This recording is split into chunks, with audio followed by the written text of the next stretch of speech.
So if you're feeling lost and tired, if you're feeling uninspired, you gotta keep your head up, keep your head up, keep your head up. We'll make it through.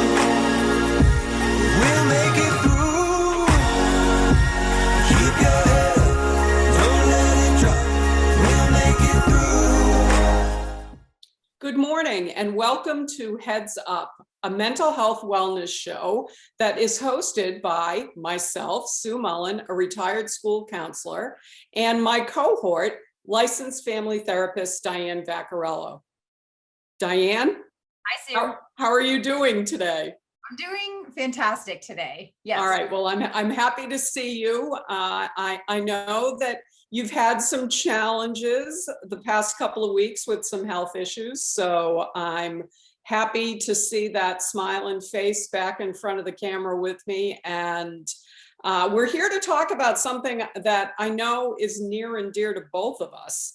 Yes. And following two broadcasts that we did on perfectionism, I am thrilled to death to tell our audience today that what we're going to be talking about is how important it is to just be good enough. Doesn't that sound great? It feels good just to say it. Yeah, it does. It's so unusual that we give permission to just be good enough. Right. Amazing and fantastic. Yeah. It's interesting because as I was preparing for this program, I was just, my awareness was heightened to how unusual it seemed that we would be doing our 30 minutes on making sure that parents in particular feel that what they're doing at home is actually helping their family life, themselves, their children, just by being genuine, by giving in to the sort of foibles and pitfalls of normal family life, and not relying on guilt and high expectations and the need to be at the top of the heap to direct us in what we do. So here's what I know. So you and I started talking about this concept about the good enough parent, and you referred to Bruno Bettelheim, who is a well-known psychologist. Mm-hmm. I was shocked, I have to tell you, because I was studying Bruno Bettelheim in the 1970s when I think you've already told me. Have you already told me that you were barely on the earth in the 1970s? 1975. Yeah. Okay. So the idea that you were saying, hey, have you followed this information from Bruno Bettelheim? And I was like, Bruno Bettelheim? First of all, I think I asked you if he was still alive, which was comical because he'd be like 150 years old now or something like that. But so tell me a little bit about Bettelheim himself from your vantage point and what makes him so interesting to you as a family therapist. Yeah, so I was really psyched to hear you had heard about him. He is a psychologist. He'd been through, just trauma and tragedy himself through, being in concentration camps, his family, all of that. He influenced a lot of people. I'm still shocked that family therapy as a profession is a fairly new, we're talking 70s, 80s, 90s. I learned from my mentor was trained by Jay Haley, who is one of the original forefathers of family therapy. So I'm like a grandchild only, you know what I mean? And so right. It's Bruno Bettelheim's work influenced people like Peter Gray, who is a PhD, who does articles in Psychology Today. He did one that I think would be good for people to check out. It's called The Good Enough Parent is the Best Parent. It sort of talks about what would Goldilocks pick, Right. So we'll talk a little bit today about Goldilocks first choice kind of scenario. But he's influenced a lot of people in terms of taking what's called like a pedagogical approach, which is a child-centered approach, and to look through the child's lens of a worldview, and to do a lot of work as a parent or teacher or a coach through that lens. And so one of the articles, he wrote Good Enough Parent back in 1987. And so a lot of people's work more current than that still are sort of offshoots from his original work. And so I think one of the things I like about that book in particular, it really does talk about certain false beliefs that people get trapped into, and it pops some bubbles on that. It's a little psychoanalytic for some, and it, you know, so it has to be taken in context, but there's a lot of really good stuff in there. And I feel like if we could just sort of boil that down to what's most useful, parents need to feel supported, you know, in with regard to not, the pressures of parenting are already so high, you know, from the instant that child's born, even before they're born. Okay, so I'm going to suggest something. So how about if I throw out some general kind of one-liners and let you just react to them from your own experiences? Are you game for that? I love games. Okay, the first thing I'm going to say is true or false. Good enough parents do not strive to be perfect parents and don't expect perfection from their children. True or false? Absolutely true. Good enough parents do not expect perfection in themselves or their kids. And why is that? Because they recognize that imperfections are a part of life. They are just a part of everyday life. We all have them, and they don't overly worry about them to the point where they're anxious. They just accept that. And so in accepting the fact that life is imperfect, does that spill over and extend to children being able to accept themselves as being imperfect? Exactly, because we end up being models, right, for our kids. So the lens we look through influences the lens our child looks through. So I think that people who are not overly perfectionistic with their parenting also understand that nature allows us to be resilient when we're born. We would not be surviving as a human species, right, if we didn't have resiliency by nature. And so good enough parents realize we have imperfections. We have to strive towards, you know, being good enough will get us through, and we are resilient by nature unless we get in the way of that resiliency that we're born with. And we as parents, you know, if there's one sort of tip, it would be, for the most part, I mean, provide guidance, support, but it's get out of the way. Like, we need to actually get out of the way of the ingredients that we're born with. Okay, that's an interesting takeaway, because in the reading that I did, a lot of psychologists who are sort of looking at this good enough concept seem to come back frequently to the idea that kids are born curious, and they are also born with the desire to be independent of their parents.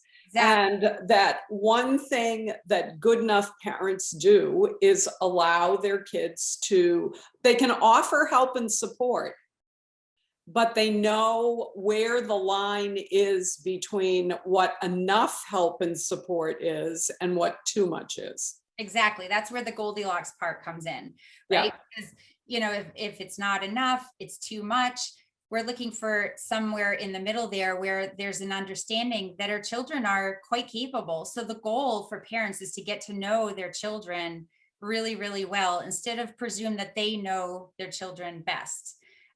We can't lose sight of the fact that children have to have a sense of like, including within this recipe what it is that they want to do, for example, for a job or career or interest as they're growing up, and what route to take that feels like it fits for them. Of course, getting support and encouragement from parents is important, but if parents believe that they are the literal producers and directors and shapers of their children, good enough parents don't believe that. They believe that they're not the ones responsible more than the child is for determining some of those things. Yeah, I read something that said that good enough parents are more concerned with whether or not their children are having a good enough experience as a child and less concerned about the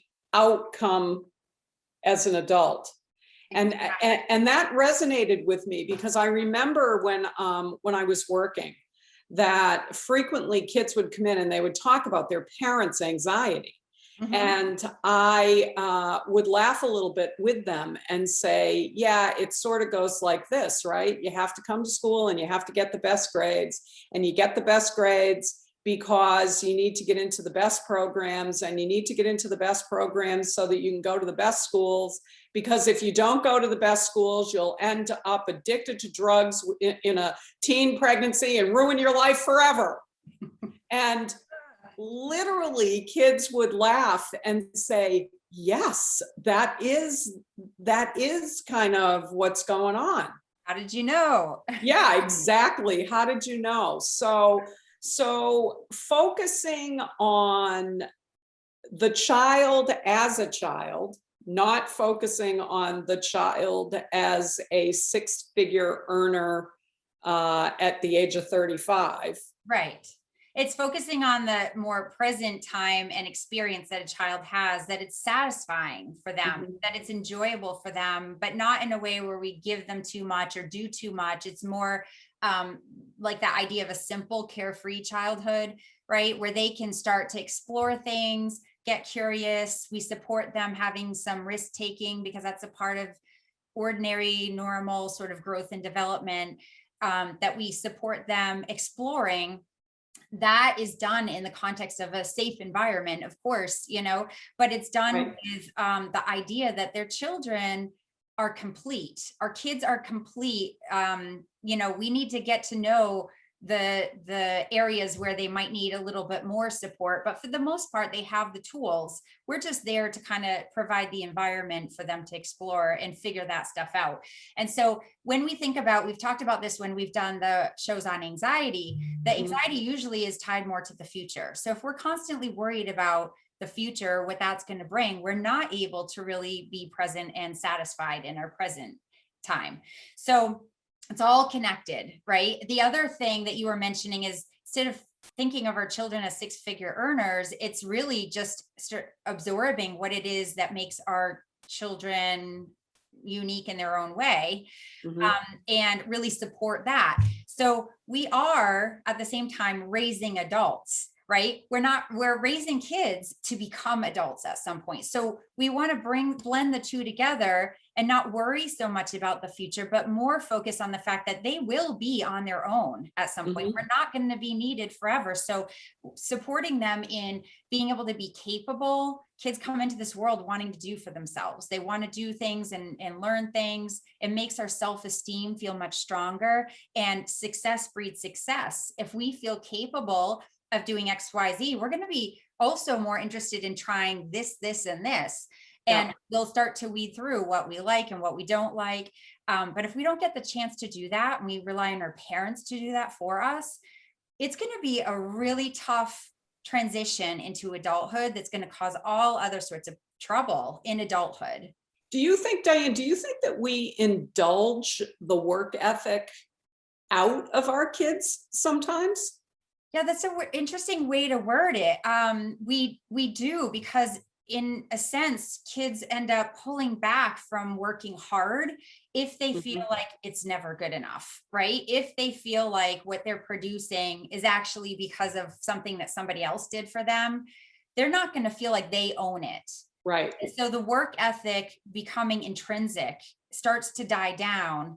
We used a metaphor before around the idea of learning like the high jump, and we do have to have, the pole needs to be raised high enough that we can get over it and practice it a few times so we can get the body memory going, right? And then we raise it up a couple of notches so that we can feel a little bit of challenge, but also feel how great it is when we actually go over that, because we've trained our body to adjust to that level.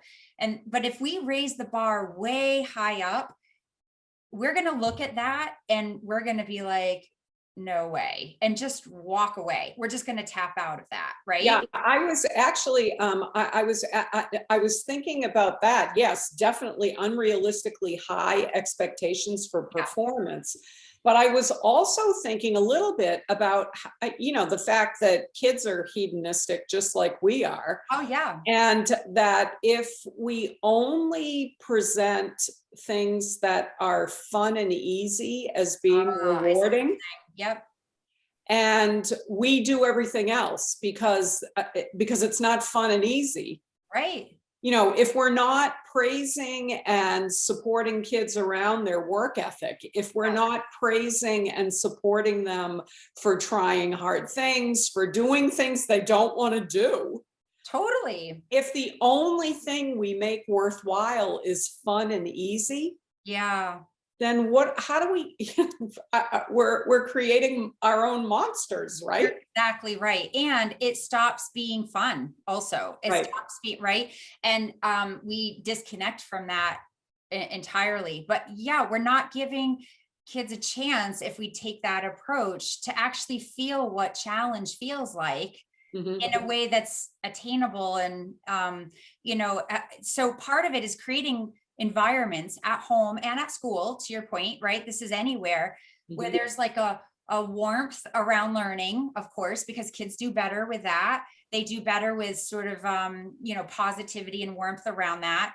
But also we need to give them challenging work, because it allows them to feel what having a work ethic feels like. Right. And we can give them, one example, and this Peter Gray gives, is the idea of giving them challenging work, but giving them added time to do it.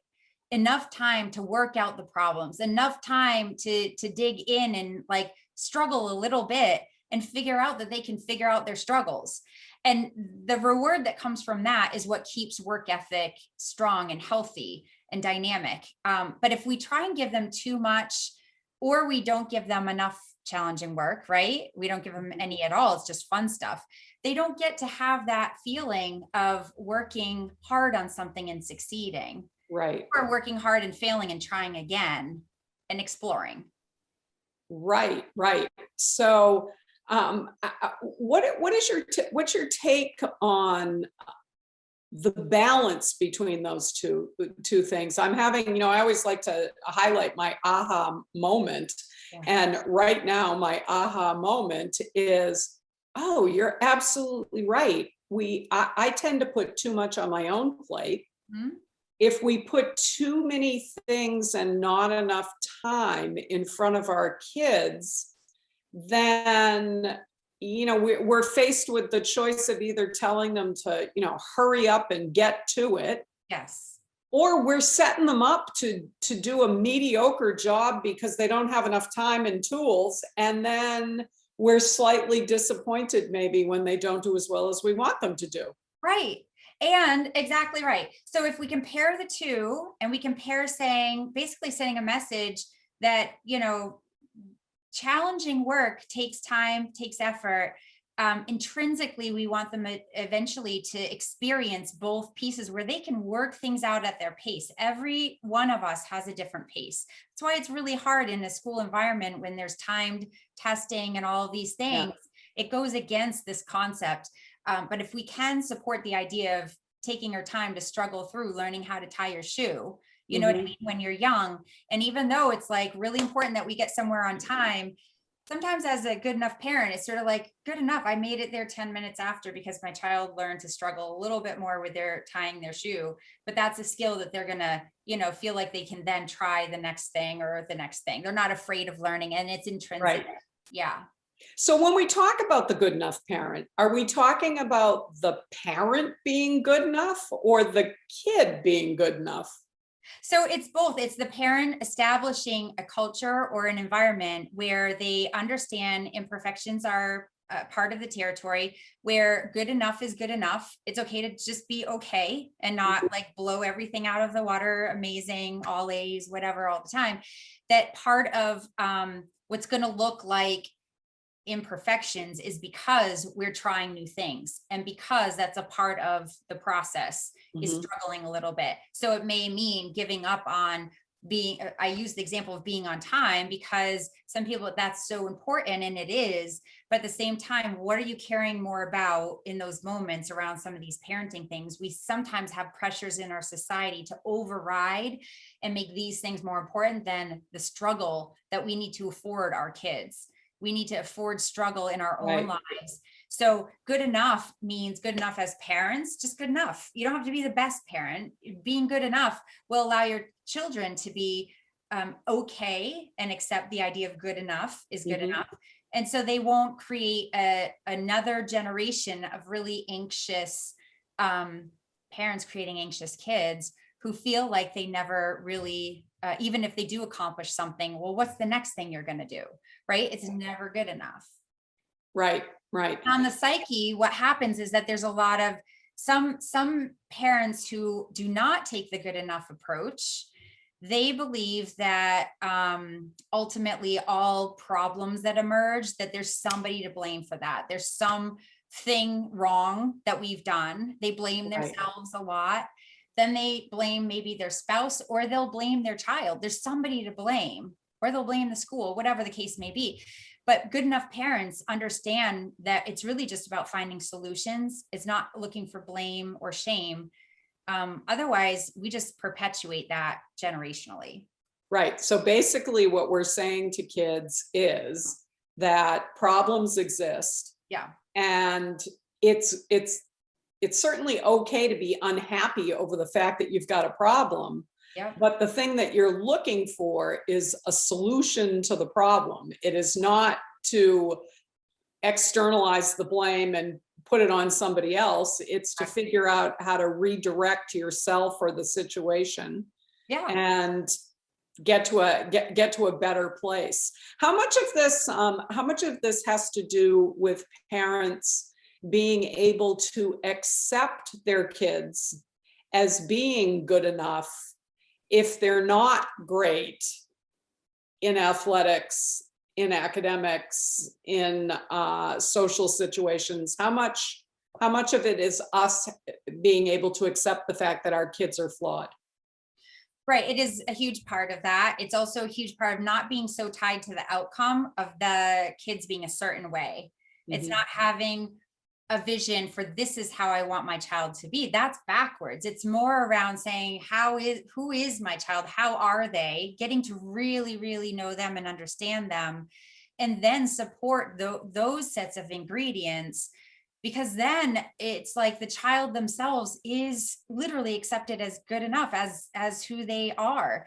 And so when you can accept a child how they are and who they are and support them in finding success in those areas, they're going to be loads more secure, and happy and satisfied as adults. Because if as parents we're constantly sort of giving the message that you're not good enough, or that you really should be doing this, which is what a lot of other kids are doing, and putting pressures on like that, it just sends a message that they themselves as a human being are not acceptable enough, and Mhm. it affects their self-esteem and their self-worth and their psyche, right? And so, and also, by the way, parents are anxious oftentimes because Mhm. the producing the way they expecting isn't happening. So when we're tied to the outcome, we instantly have a lot less power as a feeling within the dynamic of the system.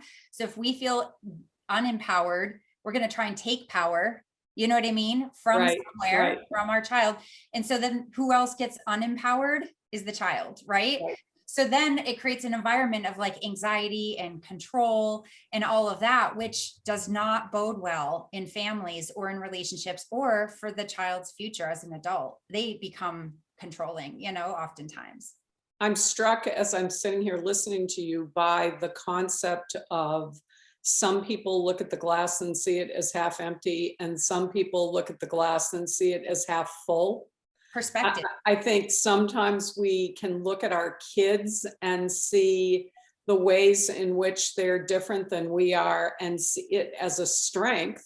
Yes. And then there are other times when we look at our kids and we see how they're different than we are, and we see it as a weakness or a flaw. Yeah. And yet that idea that, each coin has two sides, Yeah. I think is pretty applicable in terms of looking at these little people and sort of predetermining who they're going to be, or not predetermining, as the case may be. Yes, or determining what they're not going to be, because Right. then kids just aren't going to even try to be that in a lot of ways, right? Right. That's why a lot of times in our field, in our industry, we have to be really careful and cautious around diagnoses and, giving somebody like a label as a learning disorder or whatever. It's important to identify and assess and find out what's going on with someone, but that label can sort of also create a scenario where the child strives to be that, you know what I Right. mean? And so the opposite side of that coin holds true as well, in terms of, when someone, and again, the difference between praise and encouragement comes in here as well, where we're encouraging and saying, you work really hard at that. I'm a hard worker is the belief system then, as Right. opposed to you are a straight A student, right? And then if they don't get straight A's, they're like, well, what does that make me now? Mhm. So it's these pieces where we have to come back to the idea of I am statements. We're feeding I am statements, right? In these Yeah. scenarios. And really what we want to do is ask our kids, what do you think Mhm. that you enjoy, are good at, want to do, get them really curious and interested and not afraid to answer our questions, because, they think that we are going to judge a certain answer. Right. But they're not going to talk about it. They're going to hold it in, and they're going to disconnect from that part of themselves. You're going to be very disappointed to hear Shocking. that we are down to our closing moments on this episode as well. It's been a pleasure to start talking about this. Yeah. And I think that it's highly likely that we're going to be interweaving this concept of being good enough into all of our future broadcasts as well, because you said something to me earlier that will resonate with me until the next time we meet. And that is that happy kids make for happy adults, and happy adults have easier, happier lives. Yeah. So with that goal in mind, anything you'd like to say before we close? Yeah, I would like to say, to all the parents out there, it's important that we don't take too much of the credit for our kids' success, but it's also important we don't take too much of the blame for, struggles that they have as well. We have to really understand they're their own person, and we're there to kind of provide support, but we're not everything to them in either of those directions. Well, Diane, thank you so very much for your time today. And I'm sure we'll be back at it again next week. So have a good day and a great weekend, and I'll see you soon. Thanks, Sue. I'm happy to see you soon too. Yeah, all right. Take care. That was my little health issue, was seeing tonight. I'm happy we see eye to eye on that. Exactly. All right. Take All care. right, take care. Bye. You gotta keep your head up, keep your head up, keep your head up.